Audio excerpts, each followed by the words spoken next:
2000 रुपए के नोट पर सरकार ने बड़ा फैसला किया है। 2000 के नोट को चलन से बाहर किया जा रहा है और अब ये नोट छपेंगे नहीं। हालांकि 2000 के नोट वैध बने रहेंगे। रिजर्व बैंक ने 30 सितंबर तक नोट बदलवाने की सलाह दी है। बैंक में आप एक बार में 2000 के 10 नोट बदलवाकर छोटे नोट ले सकते हैं। रिजर्व बैंक ने साल 2016 में हुई नोटबंदी के बाद 2000 का नोट जारी किया था।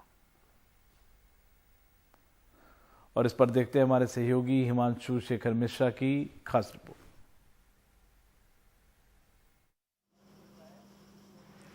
देखिए, आरबीआई ने अपनी क्लीन नोट पॉलिसी के तहत ये बड़ा फैसला किया है।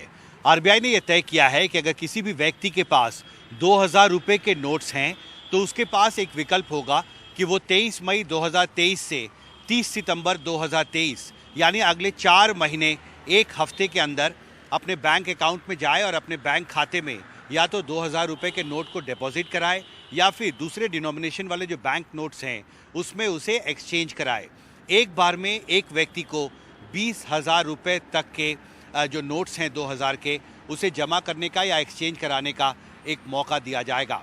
ये महत्वपूर्ण है कि आरबीआई ने अपने प्रेस रिलीज में ये स्पष्ट कर दिया है कि 30 सितंबर 2023 के बाद भी जो 2000 के नोट हैं वो लीगल टेंडर बने रहेंगे। हालांकि अभी ये तस्वीर साफ नहीं है कि ये सुविधा, ये छूट जो है ये कब तक आरबीआई जो है वो आम लोगों को देगी, लेकिन फिलहाल बेहतर होगा कि 30 सितंबर 2023 तक किसी भी व्यक्ति के पास अगर 2000 रुपए का नोट है तो वो अपने बैंक अकाउंट में जाए और अपने बैंक खाते में उसे जमा कराए या फिर दूसरे डिनोमिनेशन वाले बैंक नोट्स में उसे एक्सचेंज कराए।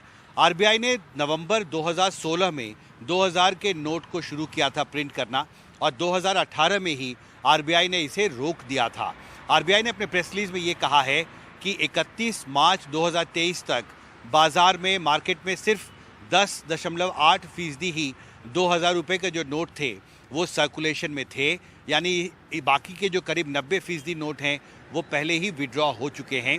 और अब तैयारी है कि अगले 4 महीने में ज़्यादा से ज़्यादा जो 2000 रुपए के नोट अभी बाजार में मार्केट में सर्कुलेशन में हैं उन्हें वापस बैंकों में लाया जाए। साथ ही आरबीआई ने बैंकों को भी ये निर्देश दिया है कि वो तत्काल प्रभाव से जो 2000 रुपए के नोट हैं उसे डिस्ट्रीब्यूट करना, सर्कुलेट करना पूरी तरह से बंद कर लें।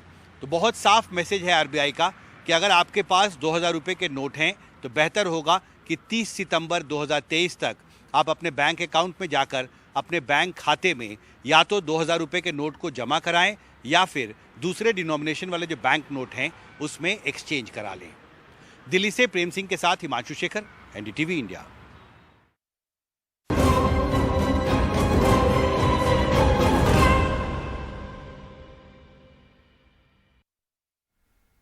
और आज कर्नाटक में शपथ ग्रहण समारोह होगा। कांग्रेस नेता सिद्धरमैया आज कर्नाटक के मुख्यमंत्री पद की शपथ लेंगे। वहीं डीके शिवकुमार उप मुख्यमंत्री पद की शपथ लेंगे।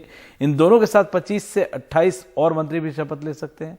कर्नाटक में कुल 34 मंत्री हो सकते हैं। शपथ ग्रहण से पहले सिद्धरमैया और डीके शिवकुमार दोनों दिल्ली पहुंचे और राहुल गांधी और प्रियंका गांधी से मुलाकात की।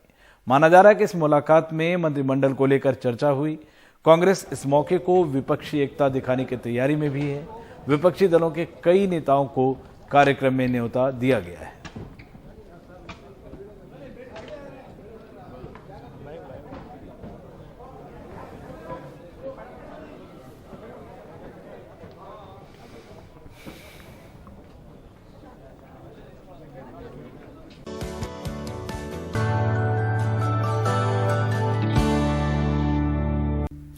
बॉम्बे हाई कोर्ट ने सोमवार तक समीर वानखेड़े की गिरफ्तारी पर रोक लगा दी है। वानखेड़े को सीबीआई के सामने पेश भी होना है। आपको बता दें कि अपने ऊपर एनसीबी के गंभीर आरोपों के बाद समीर वानखेड़े हाईकोर्ट पहुंचे थे, जबकि एनसीबी की विजिलेंस रिपोर्ट के खुलासे लगातार बड़े और चौंकाने वाले हैं। कौडिल्या क्रूज ड्रग्स मामले की कभी जांच करने वाले समीर वानखेड़े अब आरोपों के घेरे में हैं। सीबीआई की एफआईआर के बाद शुक्रवार को वो बॉम्बे हाईकोर्ट पहुंचे। उन्हें सोमवार तक गिरफ्तारी से छूट मिल गई है। हालांकि अदालत ने कहा है कि समीर वानखेड़े शनिवार सुबह सीबीआई दफ्तर जाकर जांच में सहयोग करेंगे। समीर वानखेड़े ने बॉम्बे हाईकोर्ट में दाखिल याचिका में आर्यन खान की गिरफ्तारी के बाद उनके पिता शाहरुख खान से हुए बातचीत के मैसेज भी जोड़े हैं। इस बातचीत में शाहरुख खान समीर वानखेड़े से अपने बेटे को जेल नहीं भेजने और उसका ध्यान रखने की गुजारिश कर रहे हैं। समीर वानखेड़े की कोशिश इस आरोप को गलत बताने की है कि उन्होंने 25 करोड़ रुपए आर्यन खान के परिवार से मांगे थे। सोशल मीडिया पे पॉलिटिकल जो विलिफिकेशन चल रहा है समीर वानखेड़े का, उसके ऊपर जो झूठे इल्जाम लगाए जा रहे पॉलिटिकल सर्कल्स में, उन एलिगेशंस को वो सपोर्ट नहीं करता। शाहरुख खान का जो चैट मेल है अगर आप देखोगे तो एक फादर अपने बेटे के लिए जो गिड़गिड़ा के जो रिक्वेस्ट करता है वो रिक्वेस्ट उसने की है।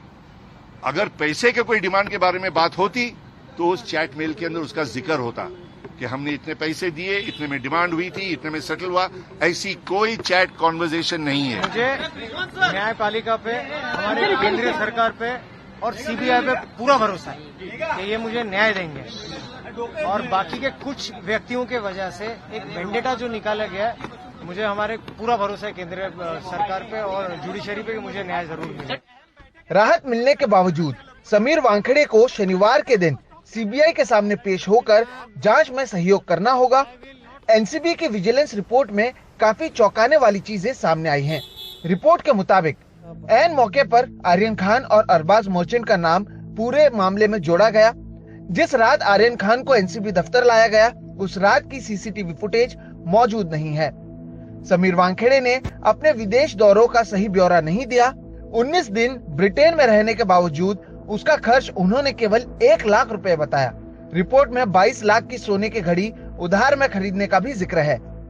समीर वानखेड़े को भले ही अदालत ने राहत दी हो और सोमवार तक उन्हें गिरफ्तार नहीं किया जा सकता है, लेकिन फिर भी समीर वानखेड़े को सीबीआई के सामने जाकर एनसीबी के विजिलेंस रिपोर्ट में जो कुछ सामने आया है उसका जवाब देना होगा। शनिवार के दिन समीर वानखेड़े सीबीआई के मुंबई दफ्तर जाएंगे, जहां पर सीबीआई के अधिकारी उनसे इन सभी चीजों पर जवाब मांगेंगे। मुंबई से कैमरा पर्सन राजेंद्र दयालकर और अशोक महाडिक के साथ सोहित मिश्रा, एनडीटीवी इंडिया।